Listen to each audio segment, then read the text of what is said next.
దేవునికి మహిమ కలుగును గాక.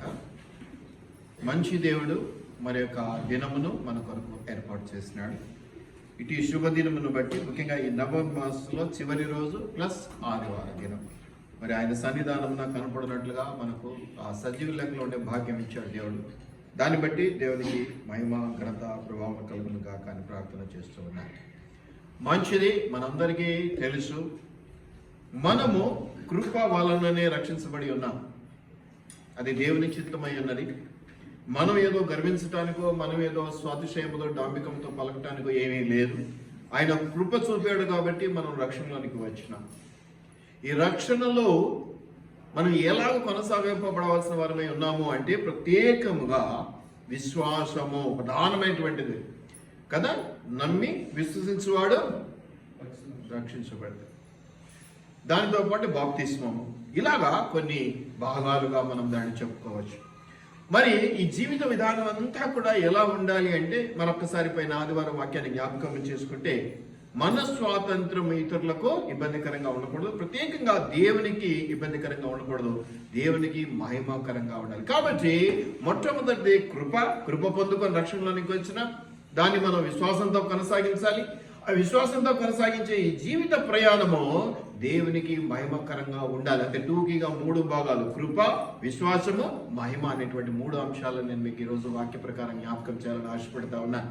కాబట్టి మనం గమనించినట్లయితే అసలు ఎందుకు ఎలా అనేటువంటి మాటల్లో మొదటి యోహాను పత్రికను మనం గమనించినట్లయితే చివరి అధ్యాయము మరి 20వ వచనంలో చూస్తే, మనము సత్యవంతుడైన వానిని ఎరగవలెనని దేవుని కుమారుడు వచ్చి మనకు వివేకమును అనుగ్రహించి ఉన్నాడు అని ఎరుగుదుము. మనము దేవుని కుమారుడైన యేసు క్రీస్తునందున్న వారమై సత్యవంతుని అందున్నాము. మనం ఉన్నది ఎవరిలో? యేసు క్రీస్తులో ఉంటూ ఉన్నాం. ఆయన ఏదో పక్కన కూర్చోబెట్టుకోవడమో, ఎదురుగా కూర్చోబెట్టుకోవడమో, వెనక కూర్చోబెట్టుకోవడమో, ముందు కూర్చోబెట్టుకోవడమో లేదు. మనము ఎవరిలో ఉన్నాము అంటే యేసు క్రీస్తునందు ఉన్నటువంటి వారమై సత్యవంతుని అందును. ఆయన ఎవరట? ఆయన సత్యవంతుడు. నేనే మార్గము, సత్యము, జీవం అని చెప్పినటువంటి దేవుడు ఆయన. కాబట్టి అట్టి సత్యవంతుని అందున్నటువంటి వారముగా మనం ఉన్నాము, అందుకు పిలువబడ్డాము అనేటువంటి మాట మనం ఇక్కడ చూస్తా ఉన్నాం. మనము సత్యవంతుడైన వానిని ఎరుగవలెనని, తెలుసుకోవలెనని దేవుని కుమారుడు వచ్చి, దేవుని కుమారుడు అయినటువంటి యేసు ప్రభుల వారు వచ్చి మనకు రక్షణ లేదా వివేకమును అనుగ్రహించి ఉన్నాడు అనేటువంటి మాటలు మనం ఇక్కడ గమనిస్తూ ఉన్నాం. కాబట్టి మనం ఏమి చేసినా దేవుని మహిమార్థమే జరగవలసి ఉన్నది, దేవుని మహిమపరచవలసి ఉన్నది.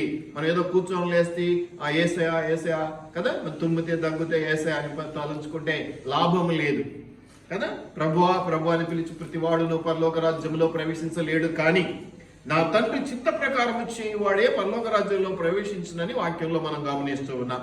అలాగా ఆయన చిత్త ప్రకారం చేయాలి అంటే నిండు మనసుతో ఆయన ప్రేమను అంగీకరించిన వారుగా ఉండాలి. నా హృదయం నిండా ఆయన ఉండాలి, ఆయన హృదయం నిండా నేనుండాలి. అందుకనే దావీదు విషయంలో ఒక మాట, ఒక స్టేట్మెంట్ చాలా మంచి బలమైనదిగా ఉంటూ ఉన్నది. ఆయన నా హృదయానుసారుడు.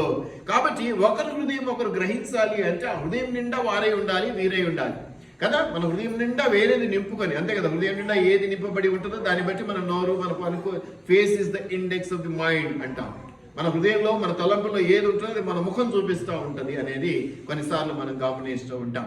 కాబట్టి మనం ఇక్కడ చూసినట్లయితే మనము సత్యవంతుడైనటువంటి దేవుణ్ణి ఎరగవాలని మన రక్షణలోనికి వచ్చినాం.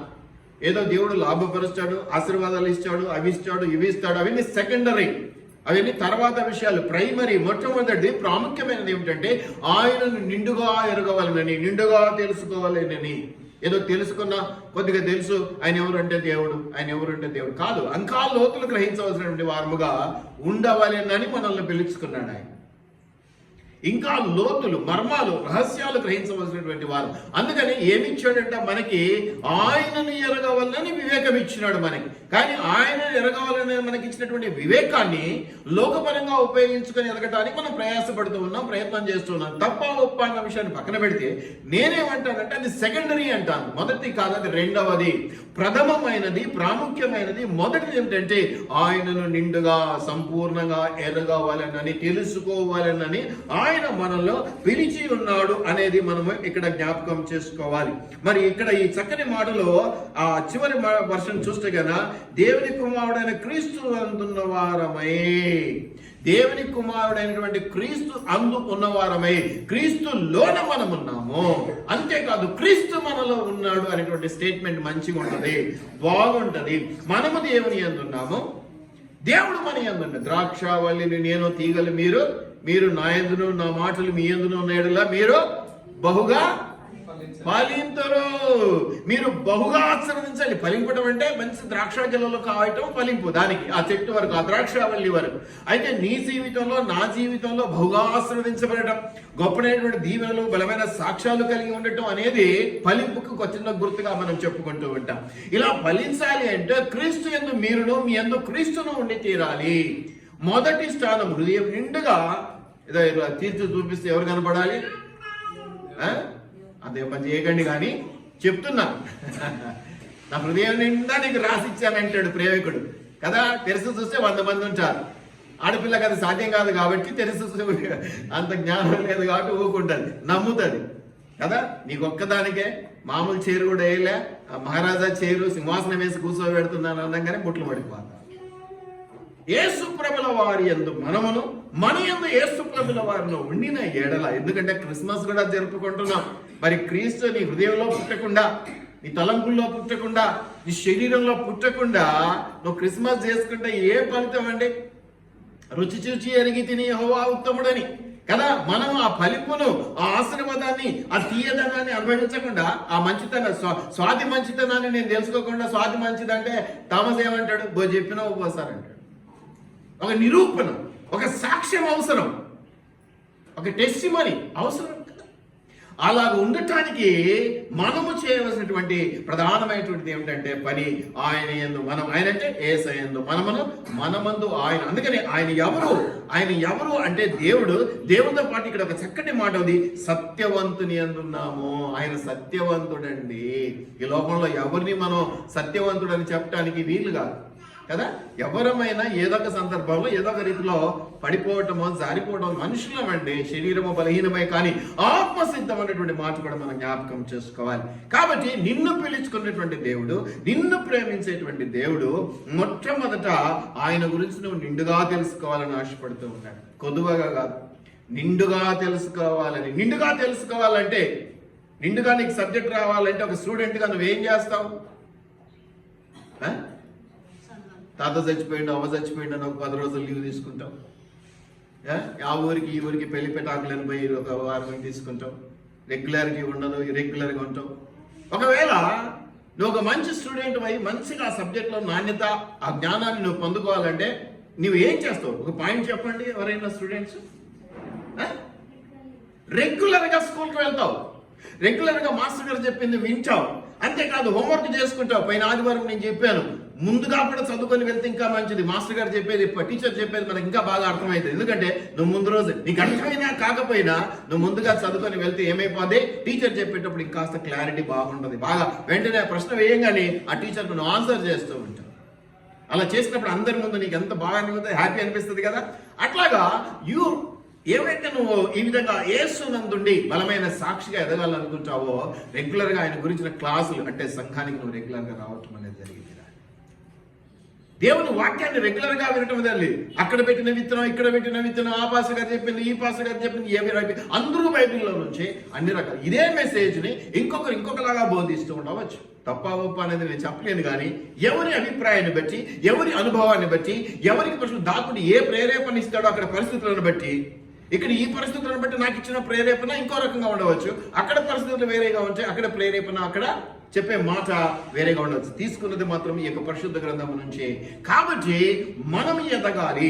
ఎలా ఎదగాలి అంటే ఆశీర్వాదాలలో ఎదగాలి. అలా ఎదగాలంటే మొట్టమొదట ఆయన నిండుగా ఎరిగిన వారముగా, తెలుసుకున్న వారముగా. ఎవరన్నా ఏమన్నా అడిగితే దేవుడు అండి, ఇంకా కొంచెం గట్టిగా అంటే మంచి దేవుడు అండి, ఇంకా కొంచెం గట్టిగా మహా మంచి దేవుడు అండి, ఇంకా మహా మంచి. అట్లా కాదండి, మనం అలా చెప్పడానికి కాదండి. మంచి దేవుడు అనడానికి నీ దగ్గర ఏ సాక్ష్యం ఉన్నది?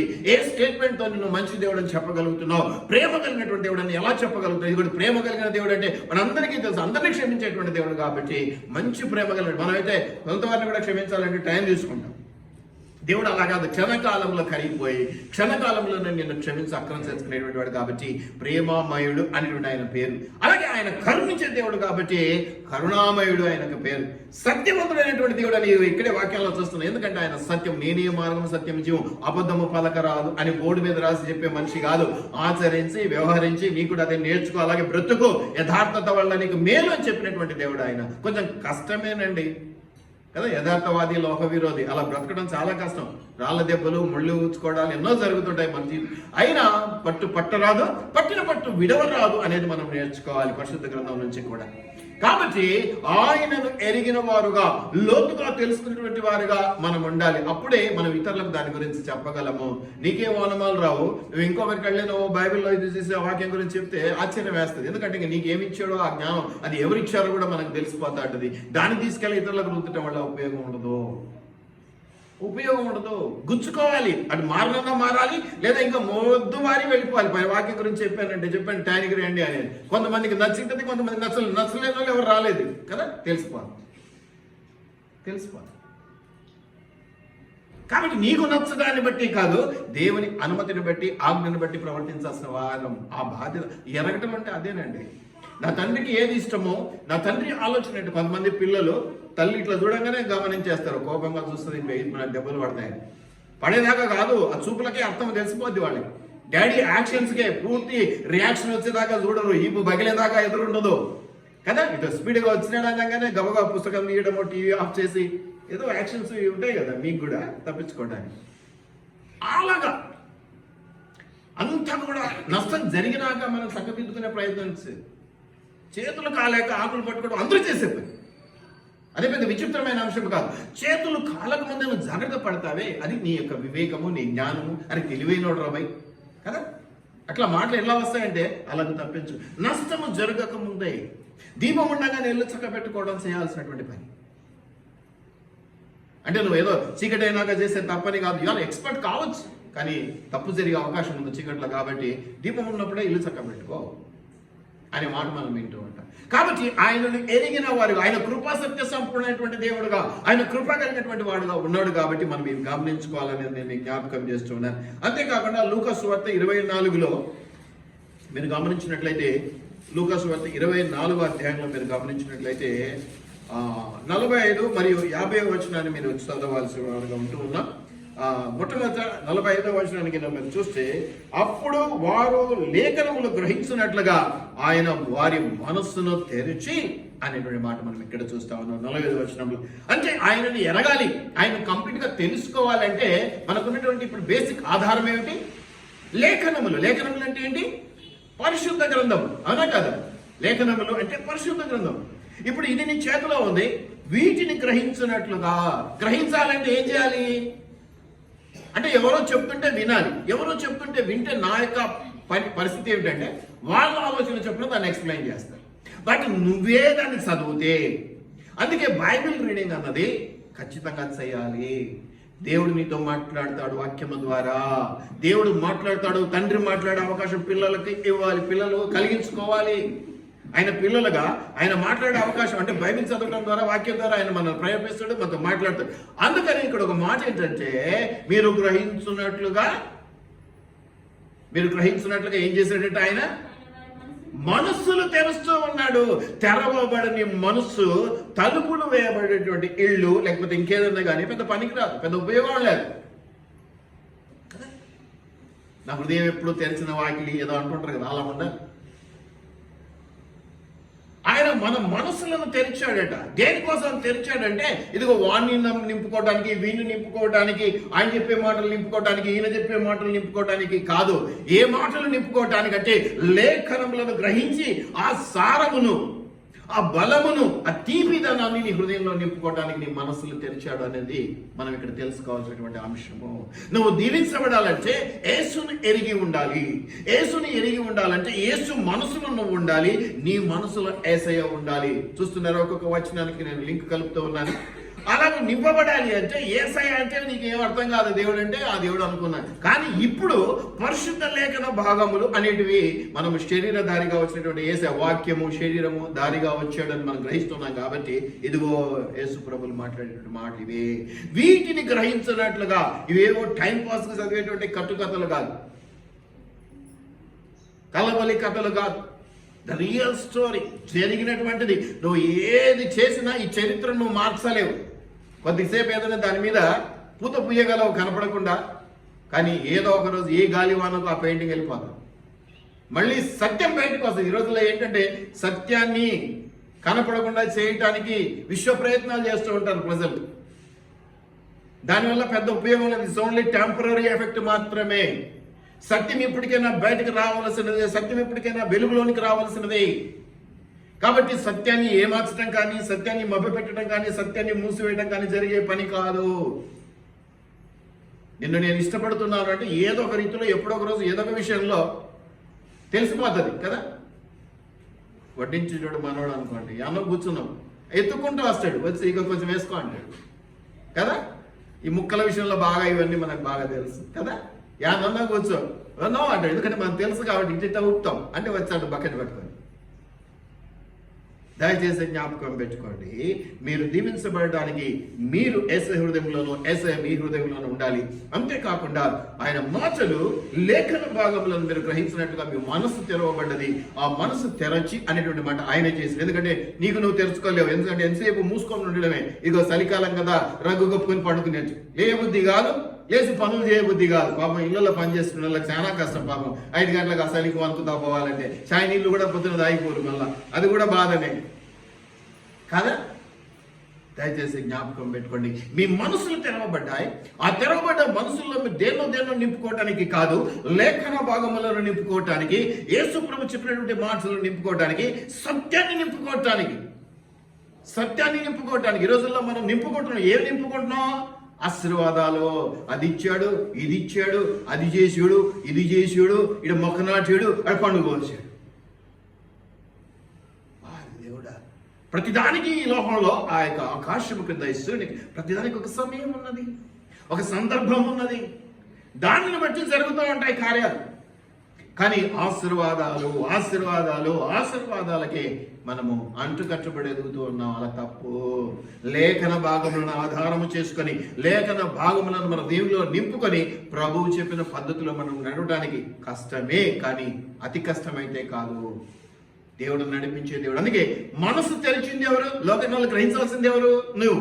కానీ నీ మనసు మూయబడ్డ నీ మనసు తెరిచింది ఎవరు? యేసు ప్రభువు, దేవుడు. కాబట్టి ఇది సులువైనటువంటి మార్గముగా ఉన్నది. సులువుగా కదా. ఎవరైనా కానీ ఏదైనా కొండంత కనబడితే ఇది అర్థమైంది. అదే వెంట్రుకేసి కొండలు లాగాడు అనుకోండి, తెలివైనవాడు కదా. మనం ఎప్పుడు అలాగ ఉండాలి.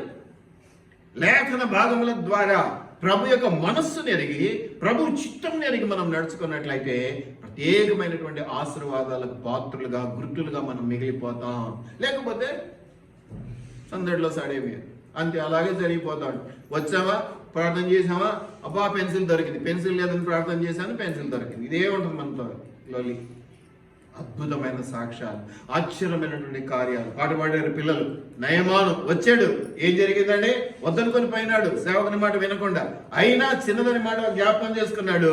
ఏం పొందుకున్నాడండి? మునిగాడు. ఎక్కడ మునిగాడు రా? ఏదో పాట పాడారు పిల్లలు. నువ్వు చెప్పక ఎవరిదానా చిన్నోడు చెప్పినాడు, చూసినావా? ఎన్నిసార్లు మునిగాడు? 7 సార్లు మునిగాడంట. చూసినారా? అంత గొప్పోడు. మునగమంటే మునిగాడే. ఎవరి దానిలో? నువ్వు ఏంద్ర వేయరు, వచ్చి కూర్చొని నేర్చుకుంటే నేర్చుకోకపోతే ఎట్లా స్వస్థతలు వస్తాయి, ఎట్లా విడుదలలు వస్తాయి, ఎట్లా ఆశీర్వాదాలు వస్తాయి కదా. మనం వీటిని జ్ఞాపకం చేసుకోవాలనేది ఇక్కడ మనము మాటల్లో చూస్తా ఉన్నాం. అంతే కదా. 50వ మాట కూడా మనం గమనించినట్లయితే, అయినా బెతనియా వరకు వారిని తీసుకొని పోయి చేతులెత్తి వారిని ఆశీర్వదించారు. మనసు తెరవడమే కాదు, ఏం చేస్తున్నాడండి దేవుడు? చేతులెత్తి నిన్ను ఆశీర్వదించు. మనుషుల ఆశీర్వాదాలే మనకు బలం. అటువంటి దేవుడు ఏం చేస్తున్నాడు? చేతులెత్తి నిన్ను ఆశీర్వదిస్తున్నాడు. చేతులెత్తి నిన్ను ఆశీర్వదిస్తూ ఉన్నాడు. నువ్వు లేఖనాలను గ్రహించడానికి నీ మనసును తెరిచినటువంటి దేవుడు చేతులెత్తి నిన్ను ఆశీర్వదిస్తూ ఉన్నాడంటే ఇక నీ ఫలం ఎంత ఉంటుందో ఒక్కసారి లెక్కేసుకో. అందుకని ఒక మాట నేను మీకు జ్ఞాపకం చేయనా, దుఃఖముతో విత్తువారు సంతోషముతో పనులు కోసుకొని వస్తారంట. నీవు ఈ క్రిస్మస్ సీజన్లో జ్ఞాపకం చేసుకున్నంతగా మిగతా దినాల్లో కూడా జ్ఞాపకం చేసుకోవాలి కదా. క్రిస్మస్ అంటే పిండి వంటలు, కొత్త బట్టలు, పైన స్టారు, కింద బారు, ఏవో చెప్తుంటారు చూడండి, రకరకాలైనటువంటి స్టేట్మెంట్లు ఇస్తూ ఉంటారు. నేనేమంటున్నానంటే క్రిస్మస్ అంటే యేసు పుట్టుకొక సందర్భము, అదొక జ్ఞాపకము. అయితే నేనేమంటున్నానంటే ఇదిగో నీ హృదయంలో యేసు పుట్టాడా, ఇదిగో క్రిస్మస్ రోజు ఇవే వాక్యాలు ఉంటాయి మనం చెప్పుకునేటి. దయచేసి జ్ఞాపకం పెట్టుకోండి, లేఖనములను మీరు గ్రహించవలసినటువంటి వారుగా ఉన్నారు. ఎప్పుడైతే ఈ యొక్క వాక్య భాగములను మీరు గ్రహించి, లోతును గ్రహించి, దాని తీపిదనాన్ని తెలుసుకొని, అందుకే కదా మనం ఆ గ్రంథం కనపడింది. ఆ గ్రంథం కనపడంగానే దేవదూత ఏం చెప్పాడండి?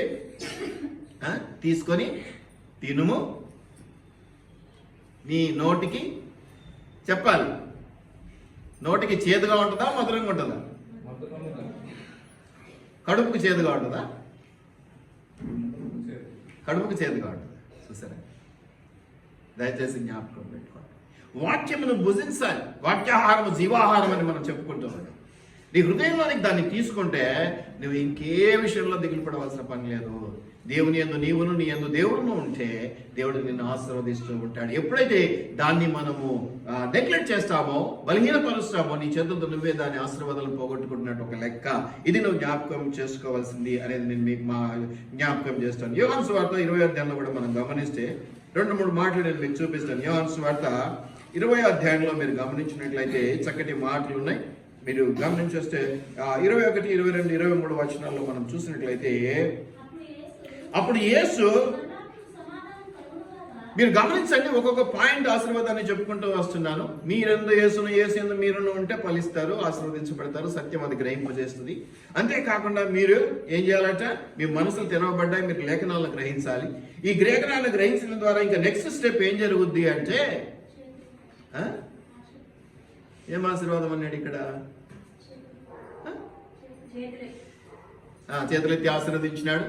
ఆశీర్వదించిన తర్వాత ఏం కలుగుతుందని చెప్పుకుంది. తర్వాత మాట ఏం లింక్ చేస్తున్నాను నేను? సమాధానము. ఈ రోజుల్లో సమాధానం లేదు, కుటుంబాల్లో లేదు, ఇరుగు పొరుగున లేదు, దేశానికి మధ్య సమాధానం లేదు కదా. పైన పచారం, పైన మాత్రం ఈ కౌగిలింతలు బాగానే ఉంటాయి కదా. కడుపులో కత్తులు పెట్టుకుని కౌగిలించుకోవడాలు చాలా ఉంటాయి. కానీ మొదట ఆ కత్తులు ఎదుటి వాళ్ళకి గుచ్చుకోవాలంటే మొదట నీ కడుపును తెచ్చుకొని బయటికి రావాలి కదా. ఎదుటివాడి మీద పేడ చల్లాలంటే మొదట ఆ పేడ నీ చేతులతో తీసుకోవాలంటే నీ చేతికి మొదట ఆ పేడ అంటాలి. ఇది గమనించుకోక, ఈ స్పృహ లేక ప్రజలు ఏమైతున్నారంటే ఎంతసేపు ఎదుటివాడి మీద చల్లుతున్నావు, ఎదుటివాడి మీద రాళేస్తున్నామో అని అనుకుంటూ ఉన్నాను, సంతోషిస్తూ ఉన్నాను. దయచేసి మీరు జ్ఞాపకం పెట్టుకోండి, మీకు సమాధానము కలుగును గాక. యేసు చెప్పినటువంటి మాట ఇది. లోకంలో మనం అనేక రీతిగా మాట్లాడడం చూస్తున్నాం. దేవుడు ప్రత్యేకంగా చెప్పినటువంటి మాట ఏమిటంటే, మీకు సమాధానము కలుగును గాక. తండ్రి నన్ను పంపిన ప్రకారము నేను మిమ్మల్ని పంపుతున్నానని వారితో చెప్పాను. నన్ను తండ్రి ఎలాగైతే పంపించాడో అలాగే నేను మిమ్మల్ని పంపుతున్నాను. కూర్చొని తినడానికో, వచ్చి సంబరాలు చేసుకొని సంతోషించడానికో తప్పని అనడంలా, దేనికో పంపించడానికి ఆయన నిన్ను పిలుస్తాడు. ఆ పిలిచిన పిలుపుకు లోబడి నువ్వు పంపబడిన చోటికి వెళ్ళి నువ్వు దేవుని వాక్యము లేదా దేవుని పనిని జరిగించాల్సినటువంటి వారిగా ఉంటున్నాము అనేది నేను జ్ఞాపకం చేస్తా ఉన్నాను. ఏమంటాడు? పంపిన ప్రకారం నేను మేము పంపుతున్నా వారితో చెప్పాను. ఆయన ఈ మాట చెప్పి వారి మీద ఊది ఏమన్నాడు? పరిశుద్ధాత్మను పొందుకొనుడి. ఇంకేమన్నాడు? పొందుడి. మీరు ఎవరి పాపములు క్షమింతురో అవి వారికి క్షమింపబడింది. ఏ లెవెల్కి తీసుకొస్తున్నాడో చూడండి. మామూలు స్థితిలో ఉండేటువంటి నిన్ను, నా యందు నీవు, నీ యందు నేను ఉంటే బాగుపడతామని చెప్పిన మాట నుంచి మొదలు పెట్టుకొని ఎంత పవర్ఫుల్ గా నిన్ను నన్ను మారుస్తున్నాడో చూడండి. ఈ స్థితి ఏ స్థితికి తీసుకొచ్చాడంటే, ఒట్టిగా నువ్వు ఆశీర్వదించబడడం, నువ్వు సమాధానంతో ఉండడం కాదు, నీవు శక్తిమంతుడుగా, శక్తిమంతురాలుగా తీర్చిదిద్దబడేటువంటి గొప్ప కృపని ఇక్కడ చూపించడానికి మనం చూస్తా ఉన్నాం. ఏమిటి ఆ కృప అంటే, మీరు ఎంత అద్భుతమైన మాట అండి. అంత ఈజీనా అండి మనకి? మీరు ఎవరి పాపములు క్షమింతురో అవి వారికి క్షమించబడును. ఎంత గొప్ప దీవెనండి. అంత ఈజీ కాదు కదా.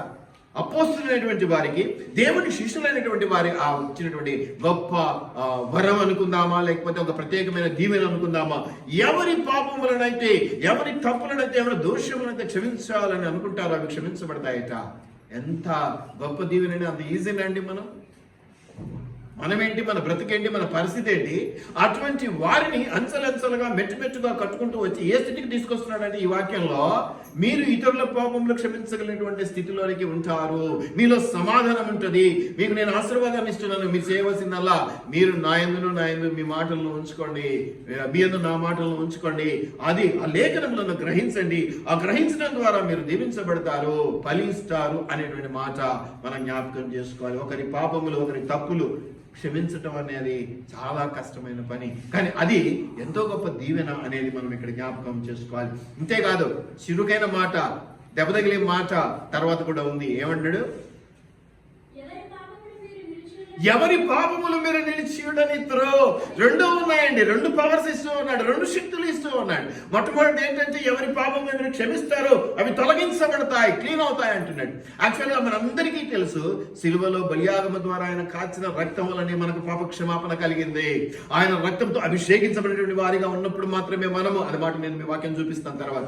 కాబట్టి అటువంటిది దేవుడు ఎంత గొప్ప వారాన్ని ఎంత సులువుగా ఇస్తున్నాడో చూడండి, ఎంత సునాయాసంగా ఆ గ్రహింపుని ఇస్తున్నాడో ఒకసారి గమనించండి. అట్టి దేవుని చులకన చేసినా, అట్టి దేవుని బలహీనంగా చూసినా ఏం జరుగుద్దో మనం చెప్పనక్కర్లేదు, మనం ఇతరులకు చెప్పలేము, కానీ మనకు మనం చెప్పుకోగలము. ఎందుకంటే నువ్వు నమ్మావు కాబట్టి, నువ్వు క్రీస్తుని అంగీకరించిన బిడ్డగా ఉన్నావు కాబట్టి. అంగీకరించిన వారి గురించి మనకు బైబిల్ ఏం మాట్లాడదు, మనకు అవసరత లేదు. నీ గురించి నా గురించి మాత్రమే మాట్లాడుతుంది. మనము గ్రహించవలసినటువంటి విషయాలను మాత్రమే మనం జ్ఞాపకం చేసుకోవాలి. ప్రేమైనటువంటి దేవుని బిడ్డలారా, మీరు ఎవరి పాపములు క్షమింతురో, పాపాలు క్షమించబడితే వచ్చే బెనిఫిట్స్ ఏం తెలుసా?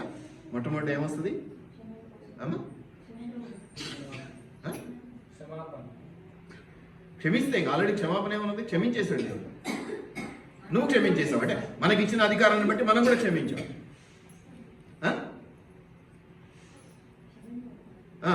పాపాలు క్షమించబడ్డాయి. స్వస్థతలు,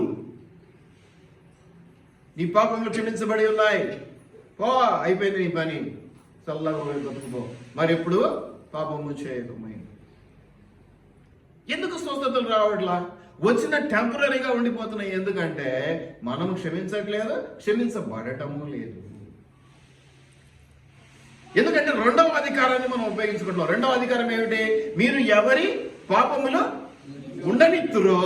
ఇది ఎక్కువ ఇంట్రెస్ట్ అయిపోయింది. ఉండని, వాడు అట్టే ఉండాలి, వాడికి అట్లే జరగాలి, వాడి కింద పడ్డా బాగా చెప్పాను కదా స్టార్టింగ్ లో కదా, మన ముందు అప్ప ఇష్టపడితేవిరా అంటారు, తర్వాతనేమో బాగా పడ్డాడులే అనుకుంటా. అటువంటి లోకంలో, అటువంటి బంధుత్వాలలో, అటువంటి స్నేహాలలో మనం బ్రతుకుతూ ఉన్నాం. ఎవరిని పక్కకు తీసేయడానికి లేదు, ఎందుకంటే అందరం బంధువులు, అందరం స్నేహితులు, అందరం ఒక ఇది కాబట్టి. అలాగని ఎవరిని నమ్మటానికి లేదు. మన నీడను మనం అనుమానించాల్సిన పరిస్థితుల్లో, రోజుల్లో మనం బ్రతుకుతూ ఉన్నాం. దయచేసి జ్ఞాపకం చేసుకోరండి. ఈ రెండో పాయింట్ కాదు మనకు ప్రాముఖ్యం. అంటే అది తప్పని కానీ, వాక్యంలో లేదని కానీ నేను చెప్పట్లేదు, ఉంది, నిజమే, అది కూడా అధికారమే మనకి ఇచ్చాడు. కానీ దానికంటే టాప్ ప్రియారిటీ ఏమిటంటే క్షమించు, క్షమించబడతావు, క్షమించు, క్షమించబడతావు, ఇవ్వు, నీకు ఇవ్వబడుతుంది, తట్టు, నీకు తెరవబడుతుంది. కాబట్టి ఇది జ్ఞాపకం చేసుకోవాలి. For every action there is an equal and opposite reaction. ఏమిటిది? న్యూటన్స్ థర్డ్ లా, న్యూటన్స్ మూడవ సూత్రం ఇది. ఫర్ ఎవరీ యాక్షన్, దేవుడు విపరీతముగా మీరు నిన్ను ప్రేమిస్తున్నాడు, మరి నీవు కూడా ఆపోజిట్ రియాక్షన్గా అంతే ప్రేమను అందించగలిగితే ఇవన్నీ సత్యం, ఇవన్నీ నీ పట్ల నెరవేర్చబడినటువంటి అంశాలు. ఇందులో అనుమానం ఏమి లేదు. వాక్యం ఏదైనా చెప్పిందంటే అది నెరవేర్చబడుతుంది. నెరవేర్చబడకపోవటానికి అది జీవము లేనిది కాదు.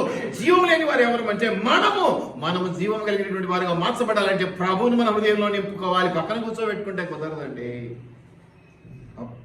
ఒక చేదు కాయలు కాసేటువంటి ఒక చెట్టు ఉంది, ఒక తీయటి కాయలు కాసేటువంటి ఒక చెట్టు ఉంది.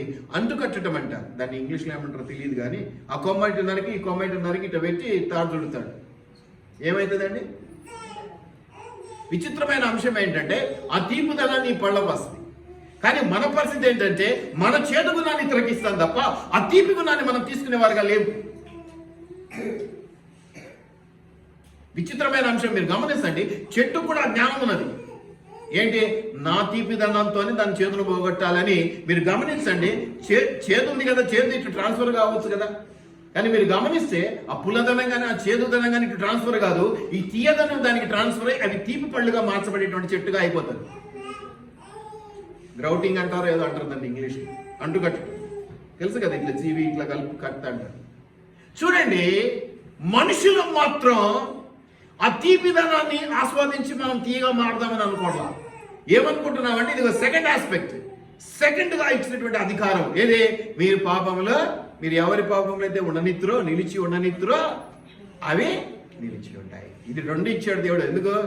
రెండోది ఏమంటే బాగుండు. అయితే మనం ఎటువంటి వారు మనం తెలుసుకోవాలి కదా.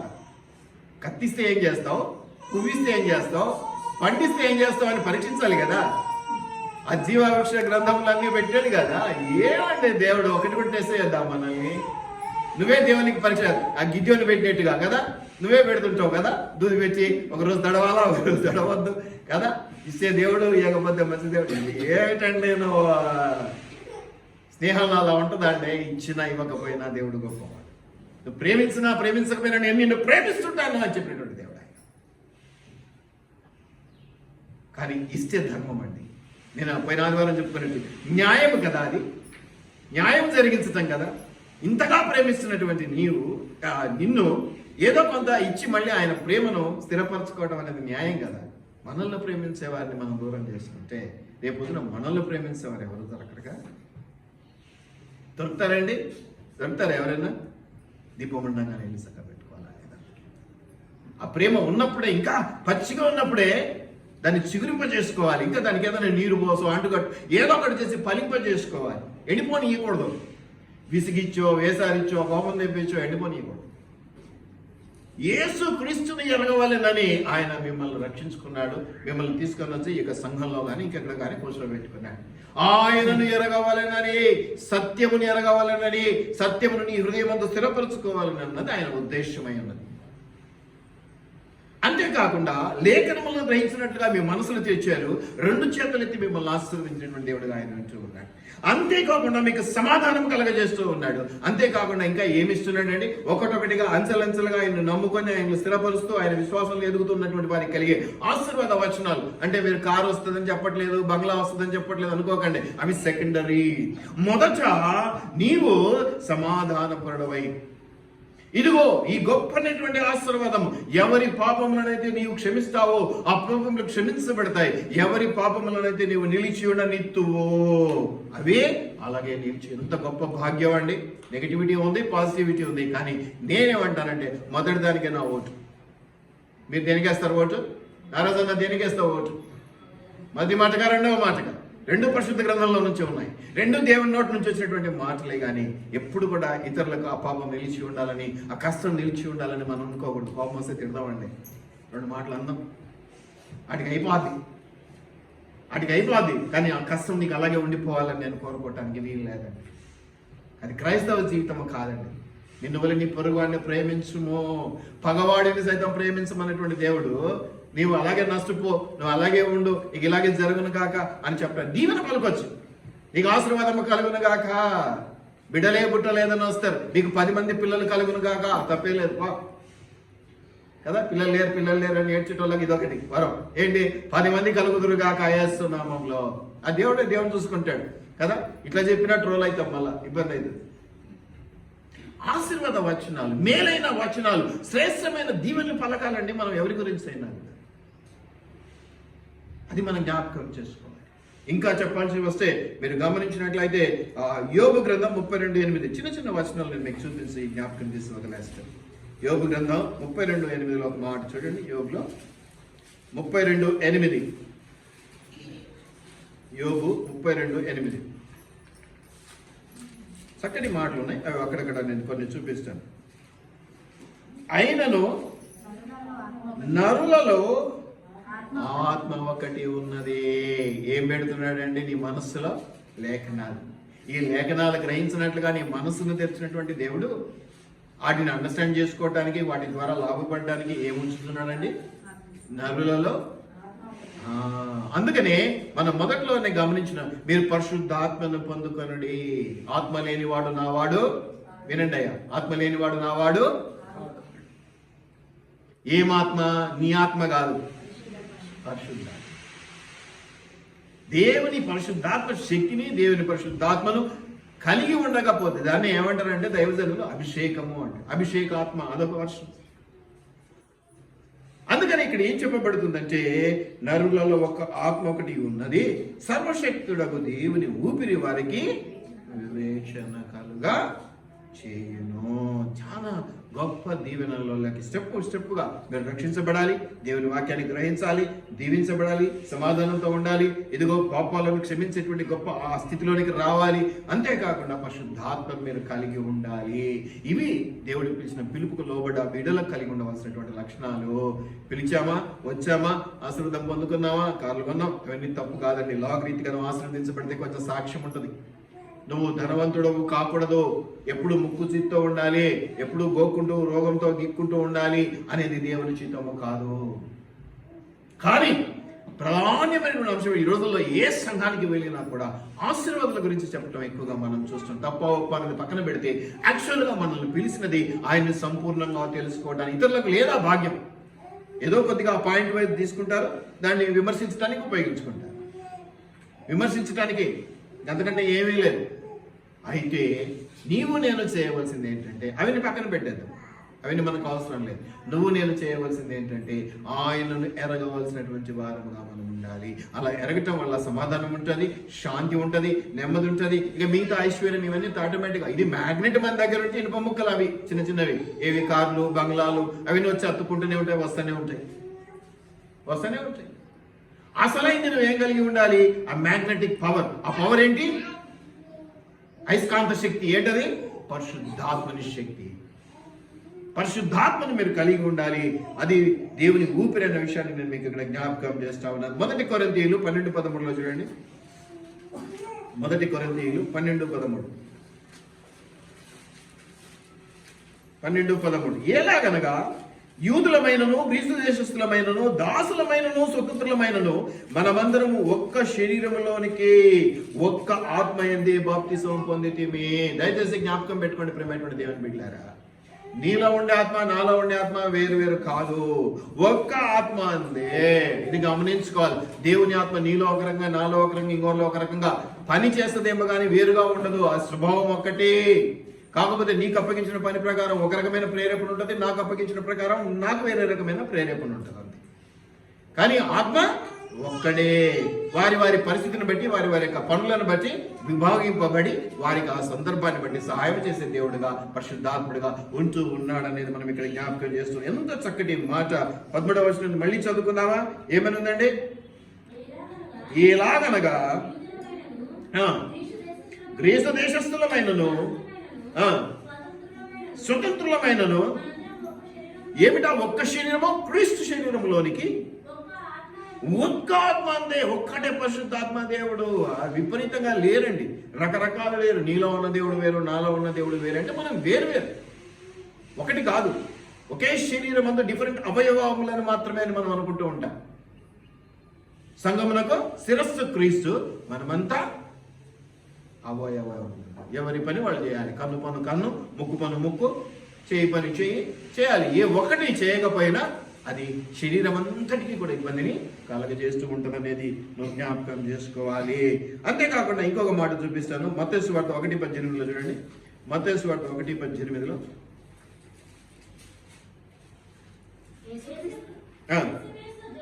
ఇది నేను మొన్న ఒక దగ్గర విన్నాను ఈ మాట. ఏంటంటమ్మా? తర్వాత వారు ఏకము కాక మునుపు, ఈ చక్కటి మాట నా మీటింగ్ లో ఒక దగ్గర విన్నాను నేను. పరిశుద్ధాత్మ వల్ల గర్భవతి అయి ఎవరిని కన్నదేంటి? యేసుప్రభు కదా పుట్టాడు మరియమ్మకి. ఆయన చెప్పిన మాట ఏంటంటే, తండ్రి అయిన దేవుడు అని మనం యెహోవా దేవుని గురించి మాట్లాడతాం కదా. పరిశుద్ధాత్ముడు కూడా యేసయ్యకి తండ్రి. పరిశుద్ధాత్మ వలన కన్య మరియమ్మ యేసు ప్రభుని కన్నదని చెప్పడం జరిగింది. నేను ఇక్కడ అవన్నీ చెప్పడానికి కాదు, కానీ నేనేమంటున్నానంటే మరియమ్మకు కూడా ఆత్మ అవసరం పడ్డది. దేవుని కార్యంలో వాడబడ్డానికి అంత ఉన్నతమైన పని కోసం దేవుడు ఆమెను ఎంచుకున్నా కూడా ఆత్మ లేకపోతే నువ్వు ఎంత గొప్ప పనిమంతుడవైనా దేవుని పని జరిగించడానికి అర్హత ఉండదు. నేను లోకరీత్యా పెద్ద పెద్ద చదువులు చదువుకున్నా, చాలా గొప్పనటువంటి పనులు చేసినా, కానీ దేవుని ఆత్మ కలిగి ఉన్నవాడే దేవుని పనిలో పాలి భాగస్తుడిగా వాడబడతాడు అనేది నేను గ్రహించినటువంటి చిన్న అంశం. ఎవరైనా సరే దేవుని పని జరిగించాలి అంటే దేవుని ఆత్మను కలిగి ఉండాలి. దేవుని ఆత్మను కలిగి ఉండాలంటే ఆ గ్రహింపు, ఆ లేఖనాల గ్రహింపు మనం కలిగి ఉండాలి. ఆ మనసు దేవుడు తెరిచాడు, 2 చేతులెత్తి మనల్ని ఆశీర్వదించాడు, సమాధానం కలుగజేశాడు, పాపాలను క్షమించే గొప్ప ఉన్నతమైనటువంటి గొప్ప ప్రధానమైనటువంటి వరాన్ని ఇచ్చినాడు. అట్టి దేవాది దేవునికి లోబడి మనం పనిచేసినట్లయితే మనము దీవించబడతాము, అనేకులకు దీవెనకరంగా ఉంటాము. ఎరిగి ఉన్న వారమైతేనే ఇన్ని దీవెనలు. ఎరిగి ఉన్న వారం అంటే నేను నిన్ను ఎరిగి ఉన్నానంటే నువ్వు నాకు తెలుసు అని కదా. ఒత్తిగా దేవుడు తెలుసు అంటేనే ఇన్ని ఆశీర్వాదాలు. దేవుడు నా సొంతం, నేను దేవుని బిడ్డలను ఒక స్టాంప్ వేయించుకోగలిగితే ఇంకా ఎన్ని అధికారాలు, ఎంత తీయని దీవెనలు మనకు ఉంటాయో ఒక్కసారి ఆలోచన చేయండి. తెలుసు అన్న స్థితి నుంచి నేను గొప్పగా ఆయన స్నేహితుడను, ఆయన నాకు తండ్రి, ఆయనకు నేను కుమారుడను చెప్పుకునే స్థితి వస్తే దీవెనలు పెరుగుతాయా తగ్గుతాయండి? నా సొంతం అయిపోయారు అనుకోండి, ఇక మీరు అడగక్క అవసరత ఉంటుందా అండి? మీరు నా సొంత మనిషి అయిపోయారు అనుకోండి. అదే మీరు పరాయిగా ఉన్నప్పుడు కూడా మీ అవసరత నాకు తెలుసు, కానీ పరాయాలను చేయాలంటే కొంచెం మనసు అంగీకరించకపోవటం కొంచెం లిమిట్ ఉంటుంది. అదే నా సొంత మనిషి అనుకోండి, అడగాల ఇది అవసరత అని అవసరం. దయచేసి జ్ఞాపకం పెట్టుకోండి ప్రేమైనటువంటి దేవుని బిడ్డలారా. ఒక్కటి గుర్తుపెట్టుకోండి అండి, ఇన్ని చెప్తున్నా కూడా క్రిస్టియానిటీ అనేది it's not a religion, it's a relationship. దేవునితో బంధం, తోటి వారితో బంధం, ఇంతే. It's not a religion. మానవత్వపు విలువలను కాపాడగలగాలి అన్న ఒక ప్రయత్నం అది. మనుషులు ఈ రోజుల్లో మానవత్వం లేకుండా కొట్టుకొని వస్తాం. అసలు మనుషులేనా అన్నటువంటి అనుమానంతోటి మనిషి కలుగుతా ఉంటుంది. వేరే వాళ్ళ కలగటంలా తోటి మనిషికే వీళ్ళు మనుషులేనా అని అనుకుంటున్నాడంటే లెక్క చూసుకోండి, వాళ్ళ ప్రవర్తన, వాళ్ళ పరిస్థితి ఎట్లా ఉంది. ఎంతసేపు స్వార్థం, ఎంతసేపు నాకేం దొరుకుతుంది, ఎంతసేపు నేనే గొప్ప, అందరూ నా మాట వినాలి, అందరూ నాకు లోబడి ఉండాలి. దయచేసి జ్ఞాపకం పెట్టుకోండి, సేవకత్వమును జరిగించినది క్రైస్తవ్యము. అధికారం ఇచ్చాడు దేవుడు, స్వతంత్రం ఇచ్చాడు. దేనికోసం ఇచ్చాడు? నీవు సేవకత్వము జరిగించడానికి, సేవకుడుగా పనిచేసేవాడుగా ఉండటానికి. అందుకోసం ఇచ్చాడు ఈ ఆధిక్యత మనకి. ఇది మనం గమనించుకోవాలి. ఎఫెసీయులు 3వ అధ్యాయానికి మనం గమనించినట్లయితే, ఎఫెసీయుల పత్రికలో మనం చూసినట్లయితే 3వ అధ్యాయంలో 16, 17, 19 వచనాలు. 3వ అధ్యాయంలో 16 ఆయన శిరస్సై ఉన్నాడు. 3వ అధ్యాయం 15 నుంచి కలిసి ఉన్నాయి, 15 నుంచి 18 వరకు కలిసి ఉన్నాయి. మీరు అంతరంగ పురుషుని యందు శక్తి కలిగి ఆయన ఆత్మ వలన బలపరుచున్నట్లుగా. ఆల్రెడీ మనకి లోపల ఎవరున్నారు? అంతరంగంలో యేసయ్య ఉన్నాడు. ఈ యేసయ్యతో పాటు ఇంకా ఎవరున్నారు? ఆత్మ, పరిశుద్ధాత్ముడు ఉన్నాడు. వీటి ద్వారా మనము ఏం కావాలట? బలపరచబడినట్లు. ఒక పక్క దేవుడు ఉన్నాడు, ఒక పక్క పరిశుద్ధాత్ముడు ఉన్నాడు.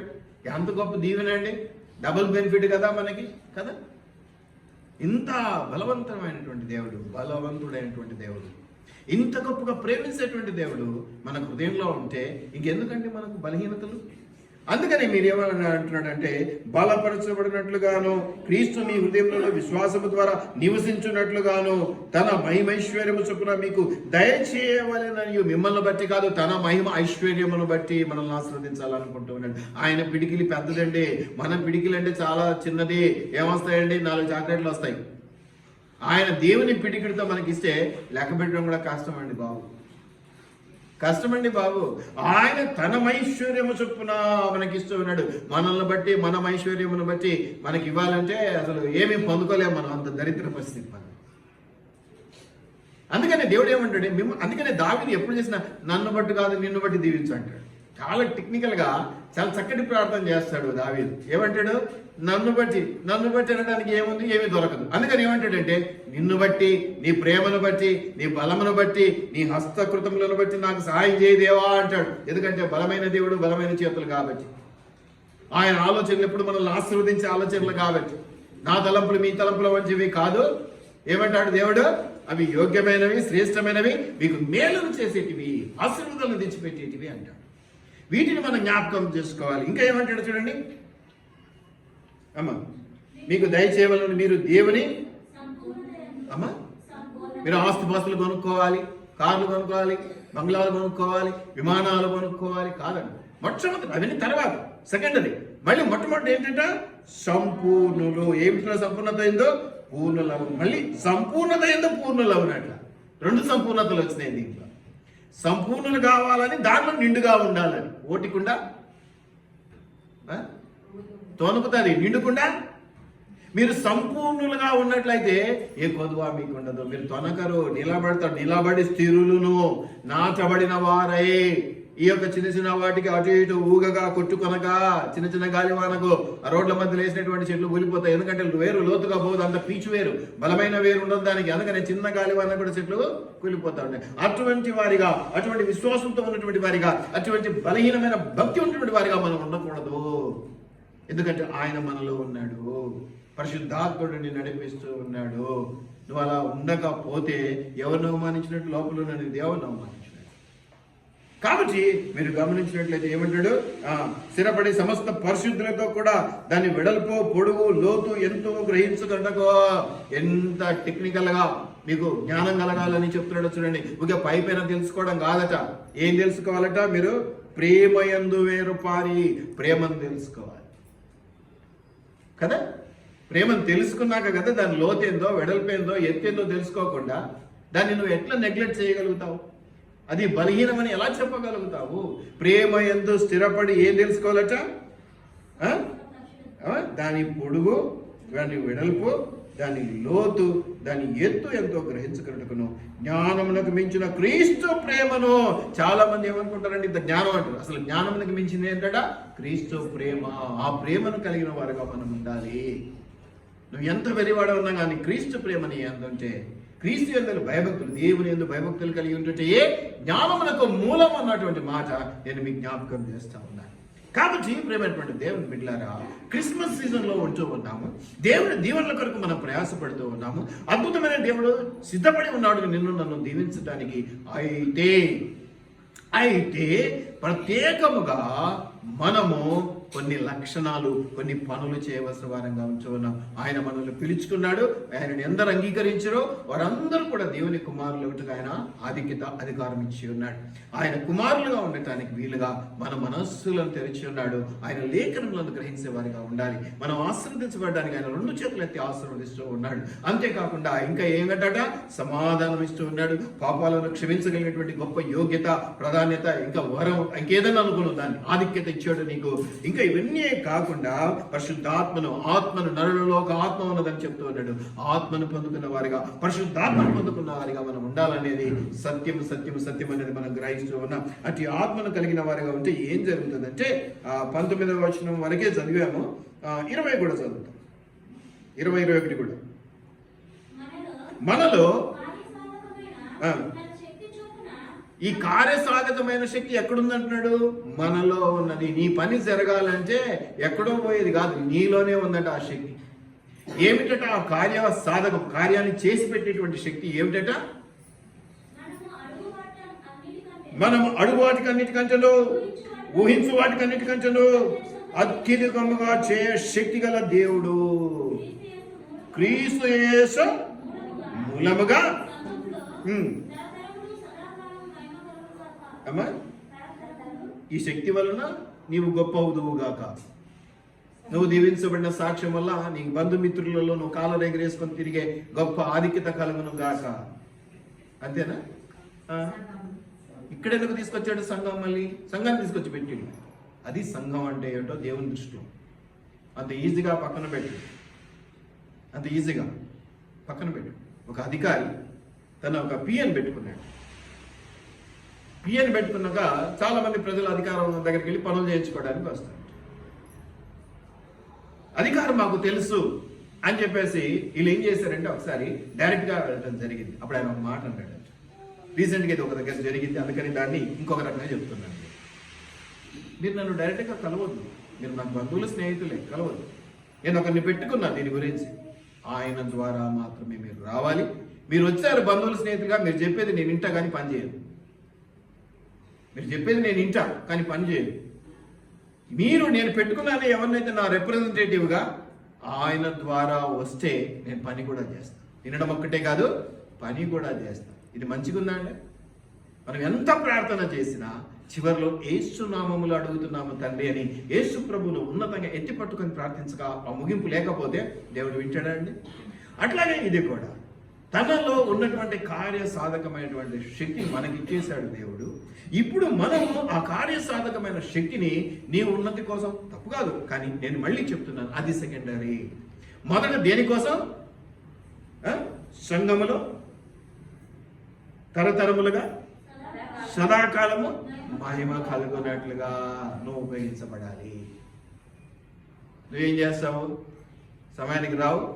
ఏమైనా సమయానికి రాలేదంటే నెక్స్ట్ సండే రావు. అసలు 2 రోజుల తర్వాత 2 వారాల తర్వాత వస్తావు రావో తెలియదు.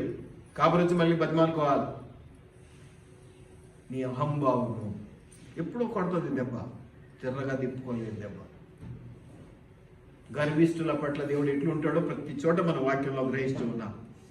ఈ గర్వింపు, ఈ గర్వం అనేది తొలగించుకోకపోతే పాపాలు క్షమించడం అన్నది కూడా జరగదు. ఎందుకంటే నేను పాపాలు క్షమించాలి అంటే నేను గర్వంతో ఉండే నిన్ను క్షమించడం అనేది జరగదు, నువ్వు గర్వంతో ఉండి నన్ను మాట్లాడడం అనేది కూడా జరగదు. నువ్వెంత అంటే నువ్వెంత అనుకోవడానికి సరిపోతుంది. దయచేసి జ్ఞాపకం పెట్టుకోండి ప్రియమైన దేవుని బిడ్డలారా, దేవుని గద్దింపు తన సొంత కుమారుని మాత్రమే గద్దిస్తాము. ఎవరైనా పక్కింటి వాళ్ళు ఏం చెప్తాం అంతే, వింటే విన్నాడు లేకపోతే లేదు. అదే నీ పిల్లల దగ్గరికి వచ్చేసరికి వినకపోతే ఏం చేస్తావు? పక్కింటి వాళ్ళు వదిలేసినట్టు అలాగే వదిలేస్తావా? ఏం చేస్తుంది దాన్ని చిన్నప్పుడు పిల్లలు మాట్లాడకపోతే? ఈత కొడుతుంది, ఏం దొరికితే అది కొట్టేదండి. చూసినారా? దేవుడు మంచోడండి, ఏం దొరికితే దాన్ని తీసుకుని కొట్టట్లా మనల్ని. చాలా మంచోడు. దయచేసి జ్ఞాపకం పెట్టుకోండి ప్రేమటువంటి ధ్యానం వెళ్ళారా. అక్కసో అవమానము అనుకోవడానికి కాదు, మీరు మార్పు చెందిన వారే. మీరు మార్పు, ఒక కుటుంబం ఈరోజు అలా వస్తే ఎంత సంతోషం. కాపరికి సంతోషం, మీకు బలం. ఎందుకు? మంచి గట్టిగా ప్రార్థన చేస్తాడు, గోజాడతాడు దేవుని దగ్గర. దానికి వచ్చింది స్వాతి చేయకూడదా ప్లీజ్ దేవ, బతిమాలుకుంటాడు, తగ్గించుకుంటాడు, కాళ్ళ వెళ్ళబడతాడు. నువ్వు చేసే వరకు నీవు ఆశీర్వదించితేనే కానీ.